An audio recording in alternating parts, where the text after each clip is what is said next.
हमारे जीवन में गुरु का विशेष महत्व होता है। भारतीय संस्कृति में गुरु को भगवान से भी बढ़कर माना जाता है।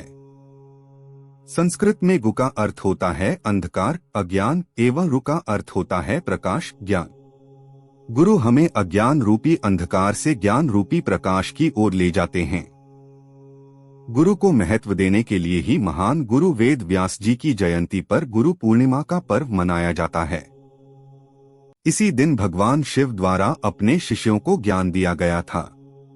इस दिन कई महान गुरुओं का जन्म भी हुआ था और बहुतों को ज्ञान की प्राप्ति भी हुई थी। इसी दिन गौतम बुद्ध ने धर्मचक्र प्रवर्तन किया था। आषाढ़ माह की पूर्णिमा के दिन गुरु पूर्णिमा का उत्सव मनाया जाता है। यह पर्व जून से जुलाई के बीच में आता है। इस पर्व को हिंदू ही नहीं बल्कि जैन, बौद्ध और सिख धर्म के लोग भी मनाते हैं।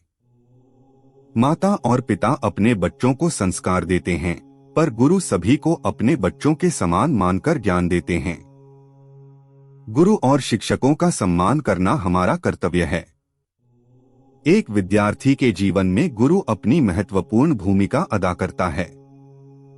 गुरु के ज्ञान और संस्कार के आधार पर ही उसका शिष्य ज्ञानी बनता है।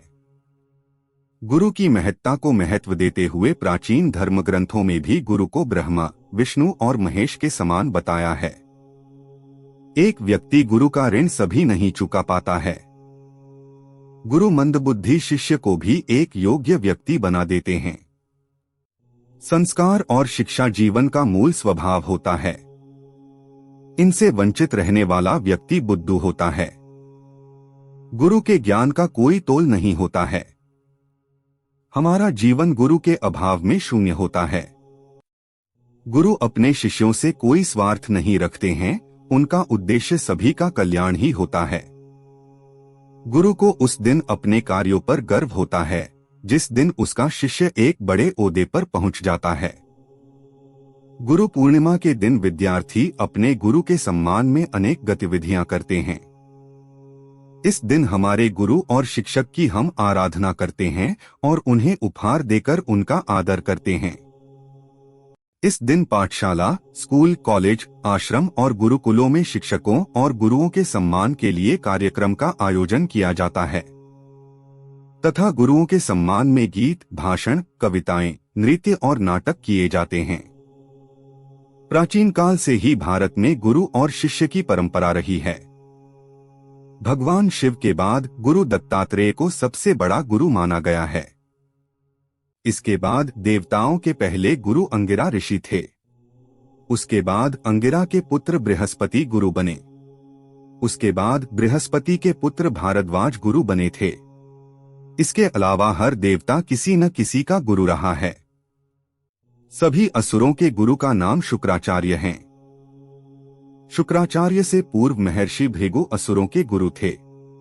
कई महान असुर हुए हैं जो किसी न किसी के गुरु रहे हैं।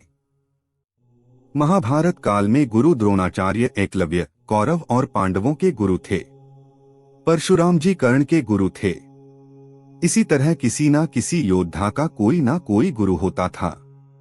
वेद व्यास, गर्ग मुनि, सांदीपनि, दुर्वासा आदि।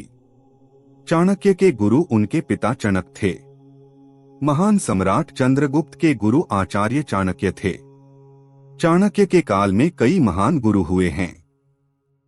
ऐसा कहा जाता है कि महावतार बाबा ने आदि शंकराचार्य को क्रिया योग की शिक्षा दी थी और बाद में उन्होंने संत कबीर को भी दीक्षा दी थी। इसके बाद प्रसिद्ध संत लाहिड़ी महाशय को उनका शिष्य बताया जाता है। नवनाथों के महान गुरु गोरखनाथ के गुरु मत्स्येंद्रनाथ, मच्छंदरनाथ थे, जिन्हें 84 सिद्धों का गुरु माना जाता है। मनुस्मृति में कहा गया है कि उपनयन संस्कार के बाद विद्यार्थी का दूसरा जन्म होता है, इसीलिए उसे द्विज कहा जाता है। शिक्षा पूर्ण होने तक गायत्री उसकी माता तथा आचार्य उसका पिता होता है। पूर्ण शिक्षा के बाद वह गुरुपद प्राप्त कर लेता है।